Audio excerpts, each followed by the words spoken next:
उनकी मृत्यु को 28 साल पूरे हो चुके हैं। साल 1990 में आज के दिन वह दुनिया छोड़कर चले गए थे।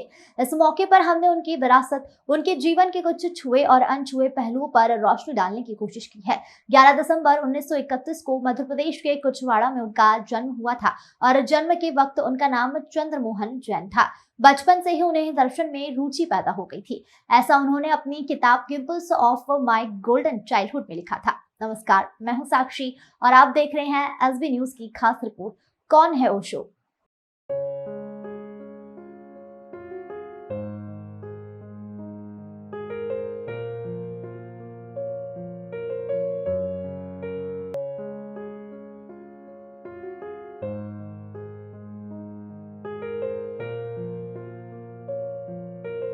ओशो ने अपनी पढ़ाई जबलपुर से पूरी की थी, जिसके बाद वह जबलपुर यूनिवर्सिटी में ही लेक्चरर के तौर पर काम करने लगे।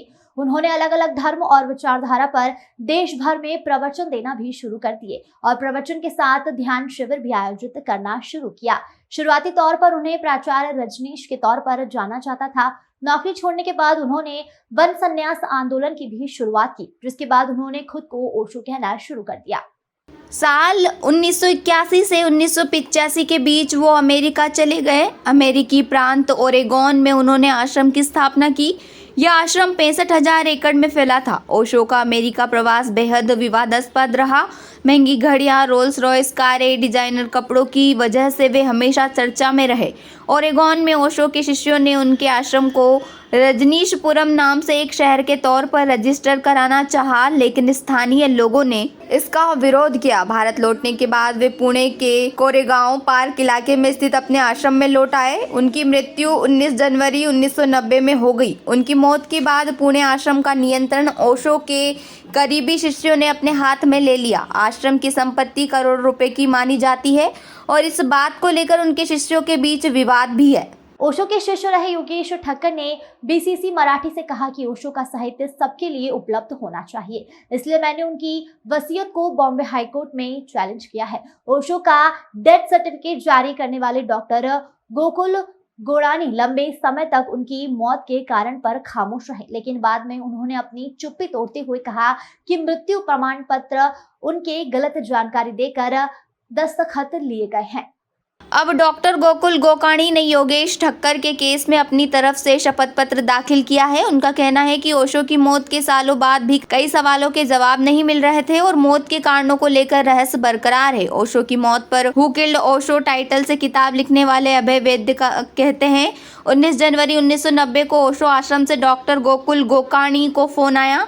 उनको कहा गया कि आपका लेटर हेड और इमरजेंसी किट लेकर आए। डॉक्टर गोकुल गोकाणी ने अपने हलफनामे में लिखा है, वहां मैं करीब 2 बजे पहुंचा। उनके शिष्यों ने बताया कि ओशो देह त्याग कर रहे हैं, आप उन्हें बचा लीजिए, लेकिन मुझे उनके पास जाने नहीं दिया गया। कई घंटों तक आश्रम में टहलते रहने के बाद मुझे उनकी मौत की जानकारी दी गई और कहा गया कि डेथ सर्टिफिकेट जारी कर दें।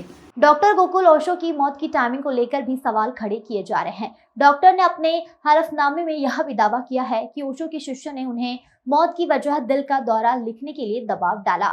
ओशो के आश्रम में किसी सन्यासी की मृत्यु को उत्सव की तरह मनाने का रिवाज था, लेकिन जब खुद ओशो की मृत्यु हुई तो इसकी घोषणा के 1 घंटे भीतर ही उनका अंतिम संस्कार कर दिया गया और उनके निर्वाण का उत्सव भी संक्षिप्त रखा गया।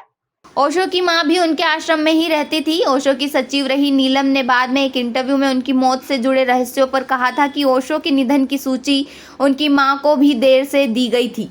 नीलम ने इस इंटरव्यू में ये दावा किया था कि ओशो की मां लंबे समय तक ये कहती रही कि बेटा, उन्होंने तुम्हें मार डाला। योगेश ठक्कर का दावा है कि उनके आश्रम की संपत्ति हजारों करोड़ रुपए है और किताबों और अन्य चीजों से करीब 100 करोड़ रुपए रॉयल्टी मिलती है। ओशो की विरासत पर ओशो इंटरनेशनल का नियंत्रण है। ओशो इंटरनेशनल की दलील है कि उन्हें ओशो की विरासत वसीयत से मिली है।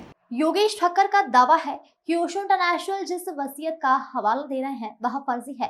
हालांकि ओशो इंटरनेशनल पर लगे आरोपों का खंडन उनकी शिष्य अमृता साधना करती है। वे इन आरोपों को झूठ करार देती है। ओशो इंटरनेशनल ने यूरोप में ओशो नाम का ट्रेडमार्क ले रखा है। इस ट्रेडमार्क को एक दूसरी संस्था ओशो लोटस कम्यून ने चुनौती दी थी। बीते साल 11 अक्टूबर को general court of European union ने ओशो इंटरनेशनल के पक्ष में अपना फैसला सुनाया। ओशो इंटरनेशनल का कॉपीराइट और ट्रेडमार्क पर उठने वाले विवादों को लेकर कहना है कि वे ओशो के विचारों को शुद्ध रूप में उनके चाहने वालों तक पहुंचाता है, इसलिए ये अधिकार वे अपने पास रखना चाहते हैं। लेकिन ओशो ने खुद ही कभी कहा था कि कॉपीराइट वस्तुओं चीज़ों का तो हो सकता है लेकिन विचारों का नहीं। पुणे स्थित उनकी समाधि पर लिखी। इस बात से ओशो की अहमियत का अंदाजा लगाया जा सकता है। न कभी जन्मे न कभी मरे, वे धरती पर 11 दिसंबर 1931 से 19 फरवरी 1990 के बीच आए थे।